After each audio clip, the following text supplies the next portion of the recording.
তোমার বোনকে অনেক ধন্যবাদ, তোমাকে নিয়ে একটু হলেও ঘুরতে বেরিয়েছে।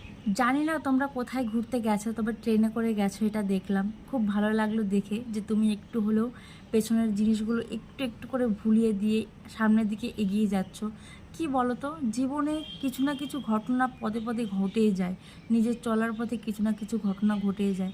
দেখবে ভগবান না, সব থেকে যে প্রিয় মানুষটা থাকে জীবনে, মানে প্রত্যেকটা মানুষের প্রিয় যে জিনিসটা থাকে জীবনে, সেই জিনিসটাকে কেড়ে নিয়ে ভগবান খুব ভালো থাকেন। জানি না কেন ভগবান কি এটা পরীক্ষা নেয় বা কোনো কিছু কি করে, আমি কিচ্ছু বুঝতে পারি না।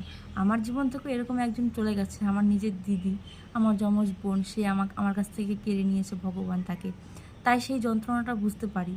তুমি শুধু, আমি এটুকু বলবো, সেই জিনিসটা আমি কাটিয়ে এই পর্যন্ত এসেছি, আমার হাজব্যান্ড আমাকে সেই জিনিসটা কাটাতে পেরেছে। তুমিও নিজের জীবনটাকে কাটিয়ে সামনের দিকে এগিয়ে চলো, ভালো থাকো, সুস্থ থাকো, এটুকুই বলবো। সাবধানে থেকো সবাই।